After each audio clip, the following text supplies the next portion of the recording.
While reading Meditations by Marcus Aurelius, I was struck by the fascinating parallels between his Stoic philosophy and the teachings of Krishna in the Bhagavad Gita. Despite being separated by time and culture, both figures delve deep into questions about duty, virtue, the nature of the self, and the path to inner peace. This got me thinking, what if Krishna, the divine guide from the Bhagavad Gita, had a conversation with Marcus Aurelius, the philosopher emperor of Rome? How would they interact? What wisdom would they share? And where might they disagree? In today's video, we'll explore this imagined dialogue between these two great minds. Stick around until the end, where a moderator will challenge them with probing questions about the most contentious aspects of their teachings, including follow-up questions that delve even deeper. We'll then have modern AI models review their answers and rate them on a moral scale of problematic, unclear, or exceptional. Let's dive in. Greetings, wise one. Your teachings on duty and righteousness have echoed through the ages and reached even my distant ears. And a warm welcome to you, noble emperor. Your reflections on virtue and the nature of the good life have been a beacon for many. It seems we are both seekers of truth, pondering the eternal questions that stir the human soul. Indeed. In my meditations, I've often contemplated the importance of living in harmony with nature and accepting the things we cannot control. Tell me, what counsel did you offer to Arjuna on the battlefield of Kurukshetra?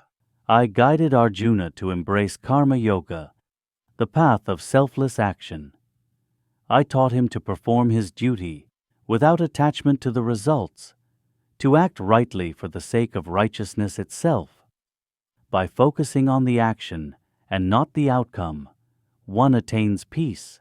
That resonates with the Stoic principle of focusing on what is within our control, our own actions and judgments, while accepting external events with equanimity. We strive to live virtuously, in accordance with reason and nature. Wisely said. Yet I also spoke to Arjuna about the imperishable nature of the soul.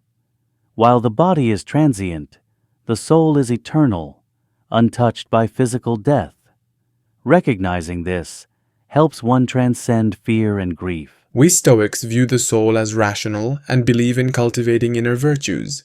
However, we focus on this life and what we can perceive and reason through. The concept of an eternal soul is intriguing but less central to our thought. Understanding the eternal soul is essential to breaking free from the cycle of birth and death, samsara. Through self-knowledge and devotion, one can achieve liberation, moksha. Our philosophies diverge here. Stoicism teaches acceptance of mortality and finding meaning through virtue in this life. The afterlife remains a mystery, so we focus on the present moment and our duties within it. There is wisdom in focusing on the present. Yet, acknowledging the eternal can provide deeper context and purpose to our actions. Devotion to the divine aligns us with a higher order. Devotion, you say. We Stoics advocate for self-reliance and the use of reason.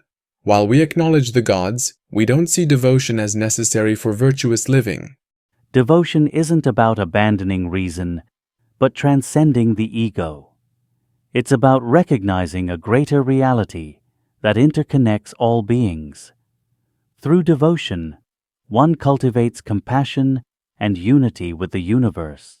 I see the value in unity and compassion. Perhaps our paths, though different in approach, aim towards similar virtues. Esteemed Krishna and Marcus Aurelius, thank you for your enlightening dialogue.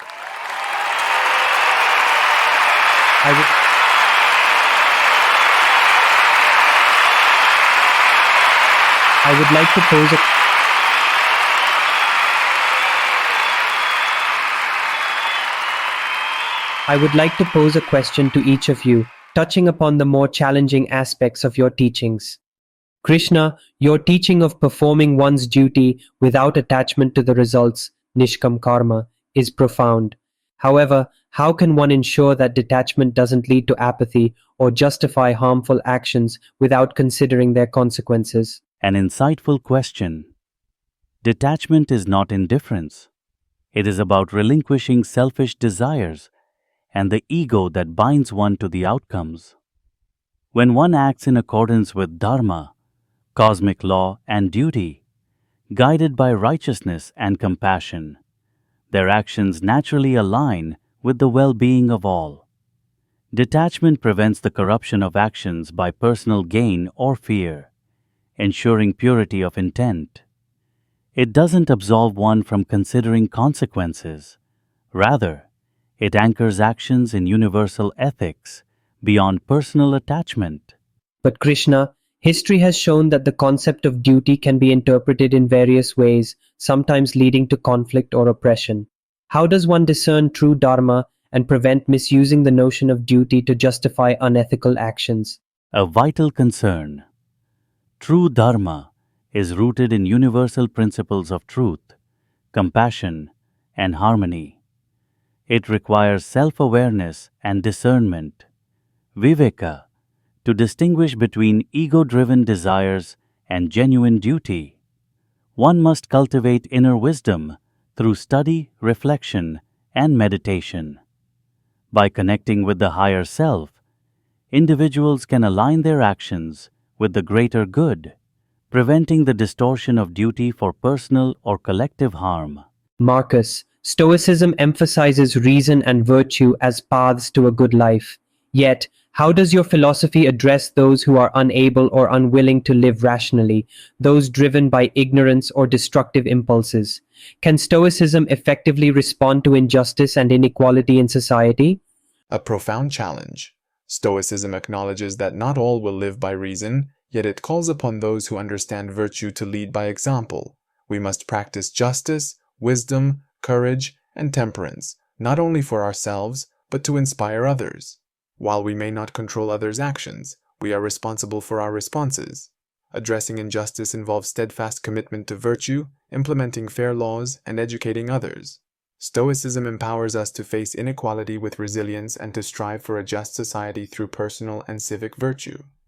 Marcus, considering that systemic injustices often require collective action and sometimes challenge existing structures, does Stoicism's focus on individual virtue risk overlooking the need for social activism and reform? How can Stoicism address institutional injustices that persist despite personal virtue? An important point. While Stoicism emphasizes individual virtue, it does not advocate isolation from society. On the contrary, we are part of a larger community, the cosmopolis. It's our duty to contribute to the common good. This includes participating in governance, advocating for just laws, and working collectively to reform unjust institutions. Stoicism encourages wise and courageous action to improve society, recognizing that virtue must be applied not only personally, but also in addressing systemic issues. To analyze these responses, I consulted several AI models and asked them to review the answers, including the follow-up exchanges, rating them on a moral scale of problematic, unclear, or exceptional. Here's what they had to say. Out of the 6 AI reviewers, 5 rated Krishna's answers as exceptional, with GPT-4 praising how he provides a practical and philosophical framework to prevent the misuse of duty by introducing the concept of viveka, discernment. However, not all were fully convinced. GPT-01 found Krishna's stance unclear, noting that the concept of detachment may still be misinterpreted. Meanwhile, Meta Llama 3.2 appreciated that Krishna's reply provides a nuanced understanding of detachment in Nishkam Karma, emphasizing its distinction from indifference. For Marcus Aurelius, 3 of the 6 reviewers rated his answers exceptional, commending his effort to align personal virtue with social activism. Yet, some remained less satisfied. GPT-01 deemed Aurelius's perspective problematic, arguing that Stoicism's focus on individual virtue may not adequately address systemic injustice.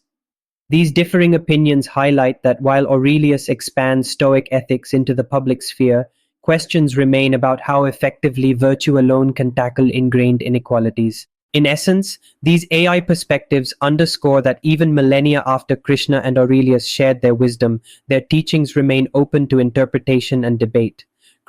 Krishna's emphasis on self-awareness and universal principles shines for many, but still raises questions about clarity. Aurelius's bridging of personal virtue and collective well-being is widely admired, yet leaves some wondering if it's enough to confront systemic wrongs.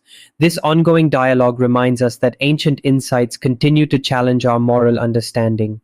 If you found this exploration thought-provoking, please like, share, and subscribe for more such dives into timeless philosophies and their relevance today. Thank you for watching, and we'll see you next time.